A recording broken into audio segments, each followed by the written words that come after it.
सामना संपण्यास काही वेळ शिल्लक असताना जुना बुधवारच्या सनवीर सिंगनं गोल नोंदवत संघाला पुन्हा स्पर्धेत आणलं। संपूर्ण सामना 2-2 गोल बरोबरीत राहिल्यानं टाय ब्रेकरवर निकाल घेण्यात आला। त्यामध्ये बालगोपाल संघाच्या खेळाडूंचे 2 फटके गोल क्षेत्राबाहेर गेले आणि बालगोपालला पराभवाचा सामना करावा लागला। या उपांत्य सामन्यातील विजयानं जुना बुधवार पेठ संघाला प्रथमच स्पर्धेच्या अंतिम फेरीत प्रवेश मिळाला आहे।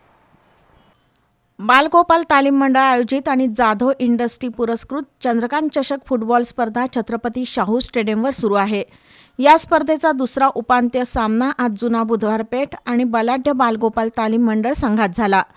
सामन्याच्या सुरुवातीला बालगोपाल तालमीच्या खेळाडूंनी आक्रमक धोरण स्वीकारत जुन्या बुधवारच्या गोलक्षेत्रात वारंवार चढाया केल्या। सामन्याच्या 10व्या मिनिटाला शिंगटे जॉर्जनं गोल नोंदवत संघाला 1-0 अशी आघाडी मिळवून दिली। पूर्वार्धात ही आघाडी कायम राहिली। उत्तरार्धात जुना बुधवार पेठ संघाच्या खेळाडूंनी शॉर्ट पॅसेजच्या जोरावर बालगोपालच्या गोल क्षेत्रात वारंवार आक्रमणं सुरू ठेवली।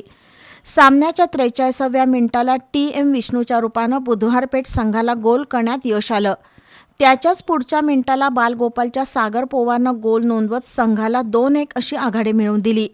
ही आघाडी कायम राहणार असं वाटत असतानाच बालगोपालची संरक्षण फळी भेदत जुना बुधवारच्या सनवीर सिंगनं गोल नोंदवला आणि संघाला 2-2 अशा बरोबरीत आणलं।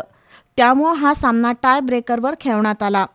त्यामध्ये जुना बुधवार संघाकडून 4 गोल झाले तर बालगोपाल तालीम मंडळाकडून 2 गोल नोंदवले। परिणामी जुना बुधवार पेठ संघानं चंद्रकांत चषक स्पर्धेच्या अंतिम फेरीत प्रवेश केलाय। रविवारी बलाढ्य खंडोबा तालीम मंडळाशी त्यांची लढत होणार आहे।